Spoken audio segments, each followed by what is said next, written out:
Ay mga amigos, ito na yung maliit kong bahay na ginawa. Sinimulan ko noong November at ngayon 2026 natapos rin. Dito na kami natutulog at saka nagdagdag pa ako ng isa ng dalawang maliliit na kubo para sa mga manok at saka ido. Ito na yung buong maliit kong bahay, tapos na. At ito pa yung ginagdag kong maliit na mga kubo, dalawa.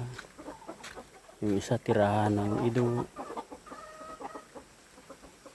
yung isa lalagyan ko ng manok.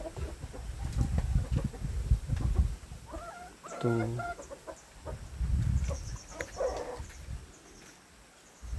dito na kami mag-alaga ng manok.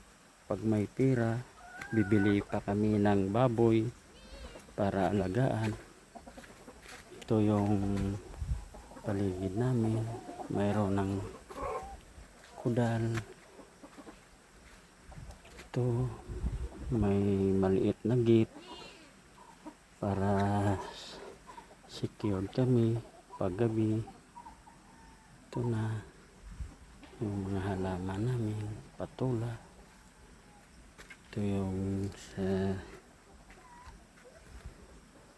likuran banda,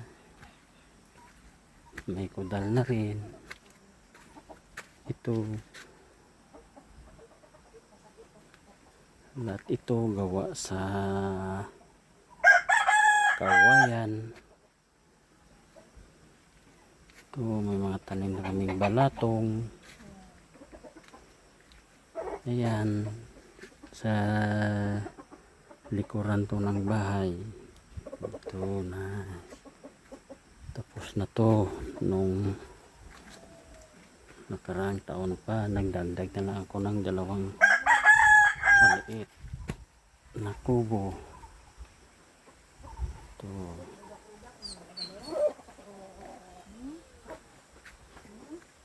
pag natapos naman to, dito ko naman ilalagay yung mga manok para paramihin. Ayan, ito yung mga manok namin.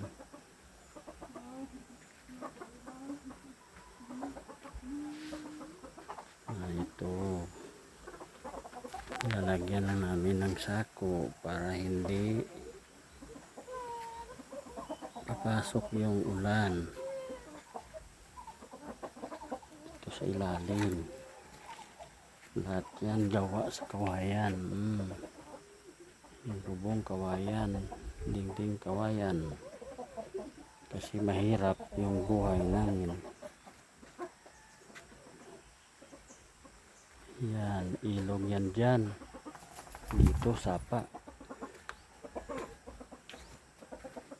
Paligiran kami ng mga kawayan.